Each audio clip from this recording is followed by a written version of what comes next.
First, set the eyelets where diagrammed. Notice these up in the corner. And in this case, because there's a post, this eyelet needs to be equal as though there was a post. Set your eyelets first.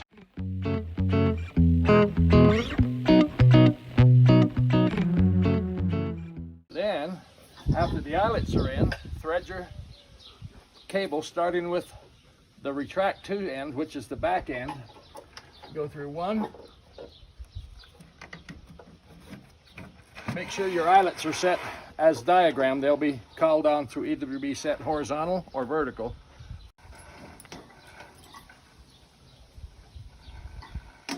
After the back side corner is set and pulled through, start at the, I always like it to where the underside coming across is the bottom, not where it's on top.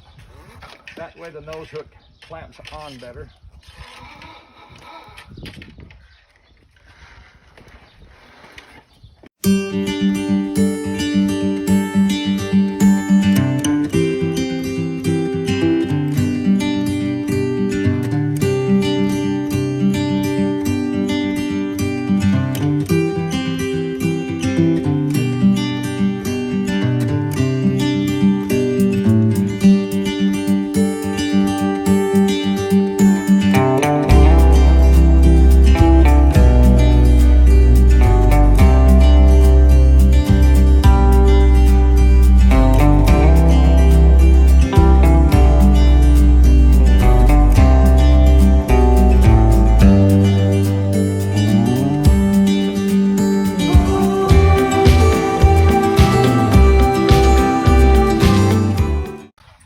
With the outer end already threaded through, come to the back end.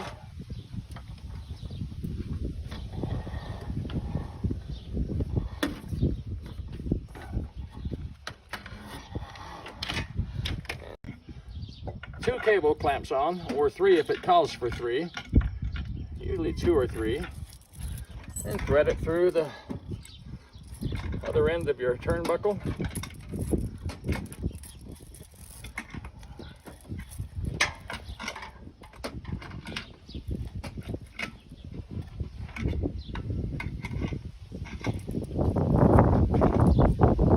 Take out all the slack of the cable. Try to position your turnbuckle to where it's right in the center.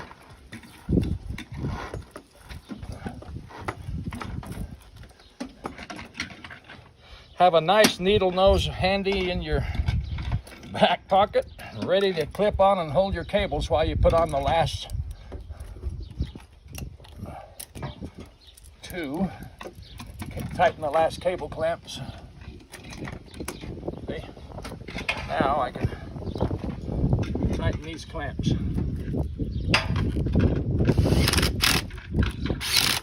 Crisscross tighten, just like you put the lug nuts on a car.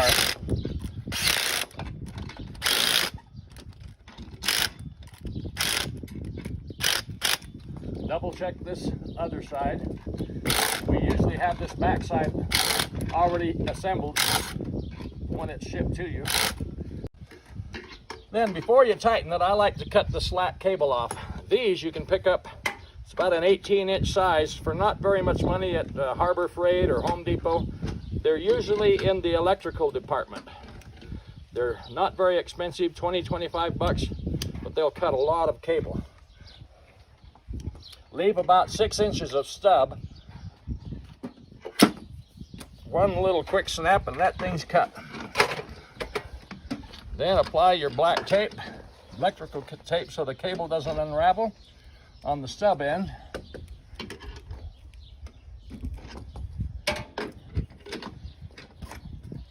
And around both cables, pin it down nicely so you can put the decorative cover on it here in a second.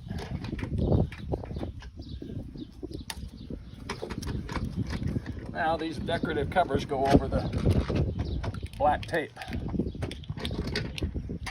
Ta-da! And put one on this side.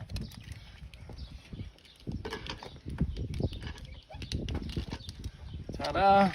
Last thing is tighten it by hand to desired tension. I like to always put the needle nose on one end. Very, very important that you don't unravel the cable at the corners. So to do that, steady one end, hold here. The only thing to move is the center of the turnbuckle.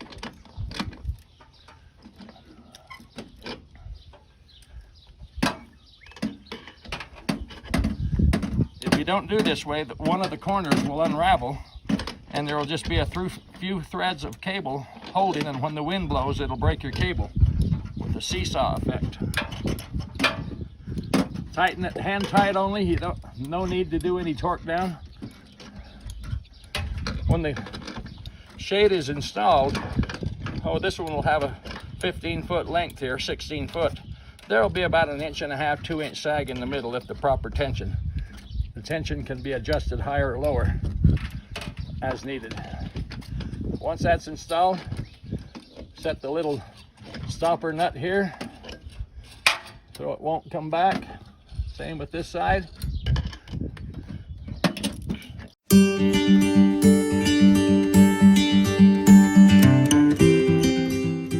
On so the fabric will hold, a vice grip or a long screwdriver, and some plastic under so it won't damage the fabric as I roll it out.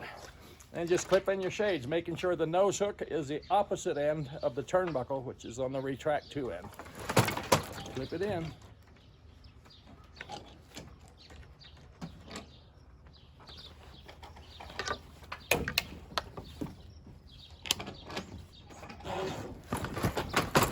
Come back here behind me, yeah. Come back behind me, hon.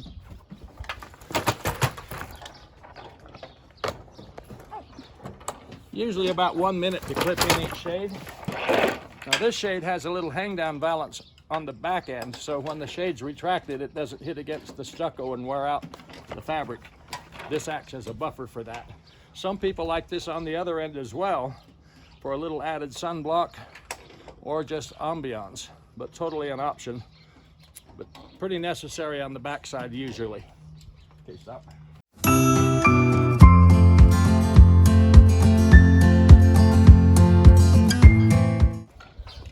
This is the easiest way to grab onto that little protruding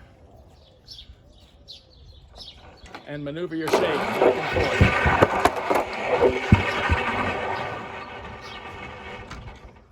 Voila, look at that, a perfect fit.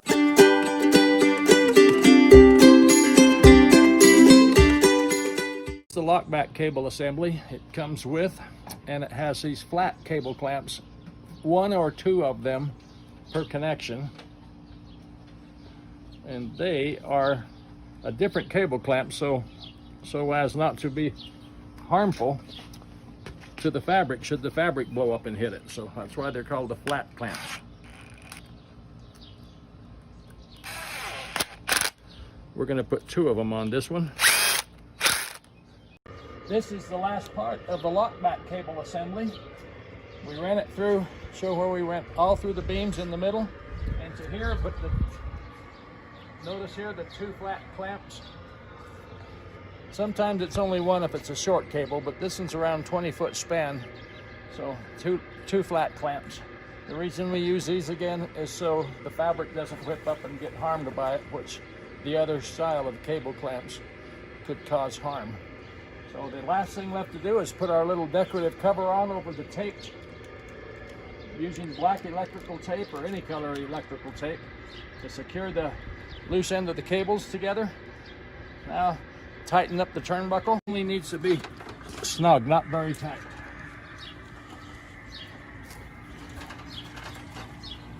And that's the case on the lockback cable, just snug, not too taut. But all of the other turnbuckles that run the canopy system cables, as tight as you can get them with your hands, but no tighter.